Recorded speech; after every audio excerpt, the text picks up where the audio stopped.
Afrodite, dalam mitologi Yunani, adalah dewi cinta, keindahan, dan nafsu yang memikat, yang kehadirannya memancarkan pesona tak tertandingi. Menurut teogoni karya Hesiod, kelahirannya sungguh luar biasa. Ia muncul dari buih laut yang berkilauan di lepas pantai Ciprus, tercipta dari busa yang terbentuk ketika Cronus, dengan kejam memotong alat kelamin ayahnya, Uranus, dan melemparkannya ke lautan. Buih ini, menurut legenda, menggumpal menjadi sosok Afrodite yang memesona, melangkah keluar dari ombak dengan keanggunan yang memukau para dewa dan manusia. Zeus, raja para dewa, menjodohkan Afrodite dengan Hephaestus, dewa pandai besi yang berbakat namun berpenampilan sederhana dan kurang menawan. Pernikahan ini, menurut mitologi, merupakan strategi Zeus untuk mencegah konflik di antara para dewa yang memperebutkan cinta Afrodite.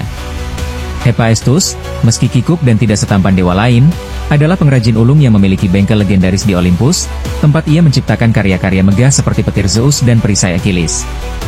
Meski telah menjadi istri Hephaestus, Afrodite tetap memancarkan pesona yang tak terbantahkan. Ia mengenakan cestus, sabuk ajaib yang konon dirajut dari benang-benang pesona, meningkatkan daya tariknya hingga tak seorang pun, dewa maupun manusia, dapat menolaknya. Padahal, kecantikan alami Afrodite sudah begitu memukau, dengan rambut yang berkilau seperti sinar matahari dan tubuh yang meliuk bak ombak laut. Namun, hati Afrodite tidak pernah sepenuhnya terikat pada Hephaestus. Ia menjalin hubungan rahasia dengan Ares, dewa perang yang gagah dan penuh gairah, yang kebetulan adalah kakak ipar Afrodite. Dari hubungan gelap ini lahir 3 anak, Phobos, dewa ketakutan, Deimos, dewa teror, dan Harmonia, dewi keharmonisan, yang mewarisi campuran sifat-sifat liar dan memikat dari kedua orang tua mereka. Hephaestus, yang merasa dikhianati, tidak tinggal diam. Meski kurang rupawan, ia memiliki kecerdasan yang tak tertandingi. Dalam kemarahan dan kehormatan yang tercoreng, ia merancang perangkap cerdas di bengkelnya yang terkenal. Ia menciptakan jaring transparan dari emas yang tak terlihat, sehalus sutra namun sekuat rantai dewa. Ketika Afrodite dan Ares terbuai dalam pelukan penuh nafsu di ranjang Hephaestus, jaring itu tiba-tiba melilit mereka, mengikat erat pasangan tersebut dalam posisi yang memalukan. Dengan penuh kemenangan, Hephaestus memanggil para dewa Olympus untuk menyaksikan pengkhianatan itu.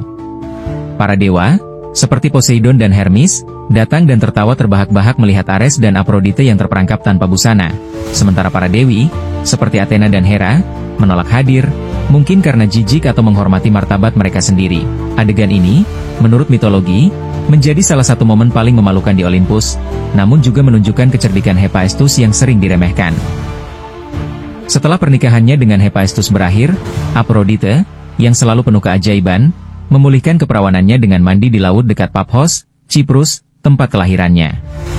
Konon, air laut yang suci mengembalikan kemurniannya, seolah-olah ia terlahir kembali. Namun, sifatnya yang penuh gairah tak pernah padam. Tak lama kemudian, ia menjalin hubungan dengan Poseidon, dewa laut yang perkasa, dan Dionysus, dewa anggur yang liar, menambah daftar petualangan cintanya yang legendaris. Afrodite bukan hanya dewi yang memikat, tetapi juga memiliki sisi gelap yang penuh dendam. Ia tidak pernah mentolerir siapapun yang meragukan kecantikannya. Salah satu kisah tragis melibatkan Smyrna, juga dikenal sebagai Mirha dalam beberapa versi mitologi, putri Raja Cinyras dari Ciprus. Ketika ibu Smyrna dengan sombong mengklaim bahwa kecantikan putrinya melebihi Afrodite, dewi ini murka. Dengan kekuatan ilahinya, Afrodite memanipulasi hasrat Smyrna, menanamkan cinta terlarang kepada ayahnya sendiri, Cinyras. Terperangkap dalam sihir Afrodite, Smyrna dan Cinyras melanggar tabu suci, terjerumus dalam hubungan inses yang berakhir tragis. Dari hubungan ini lahir Adonis, sosok yang kelak menjadi salah satu kekasih paling terkenal Afrodite, menambah lapisan kompleksitas pada kisah dewi ini. Berdasarkan sumber-sumber seperti teogoni karya Hesiod dan biblioteca karya Apollodorus, kisah Afrodite mencerminkan dualitas cinta, keindahan yang memukau sekaligus kekuatan yang menghancurkan. Ia adalah simbol gairah yang tak terkendali, kecerdasan yang manipulatif, dan keindahan yang abadi, namun juga pengingat bahwa bahkan para dewa tidak luput dari drama, pengkhianatan, dan konsekuensi dari nafsu.